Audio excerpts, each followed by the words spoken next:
तप चुक लाहू, कौन तप चुक लाहू, भेलो जननी गे पिया मोर बालक हम तरुणी गे। कौन तप चुक लाहू, कौन तप चुक लाहू, भेलो जननी गे पिया मोर बालक।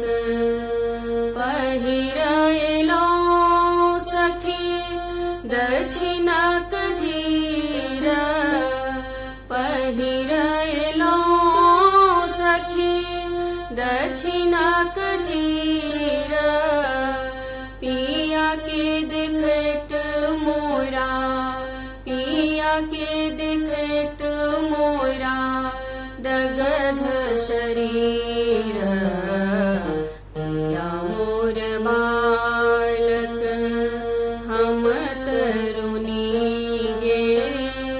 कौन तप चुक लाहू, कौन तप चुक लाहू, भेलो जननी गे पिया मोर बालक। पिया ले लो गोद तर चल लो बाजार, पिया ले लो गोद तर चल लो बाजार, हटिया के लोग पूछे, हटिया के लोग पूछे के लागो तोहार, पिया मोर बालक।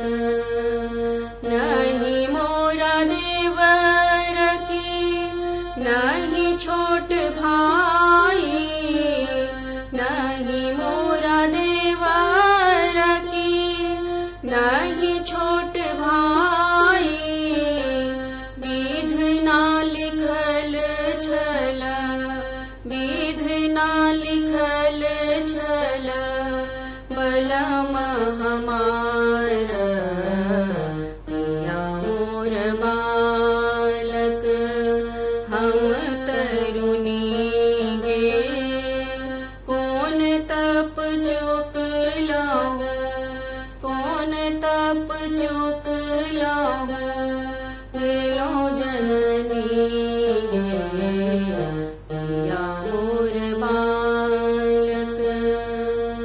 बाट बटोही आके तू ही मोर भाई, बाट बटोही आके तू ही मोर भाई, हमरो समाद, हमरो समाद ने घर जाई, पिया मोर बालक। कहियो न बाबा के की केला हसाई, कहियो न बाबा के की केला हसाई, दूधवा पियाए के, दूधवा पियाए के पोसता जमाई, पिया मोर बालक हम तरुणी गे। कौन तप चुक लाहू, कौन तप चुक लाहू, भेलो जननी गे पिया मोर बालक।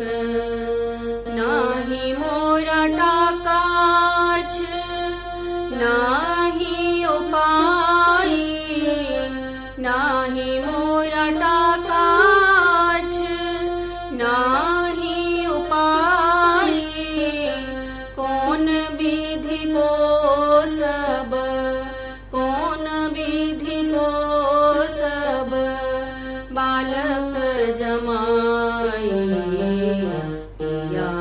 मोर बालक भनहि विद्यापति सुनु ब्रज नारी भनहि विद्यापति सुनु ब्रज नारी धैर्य धैर्य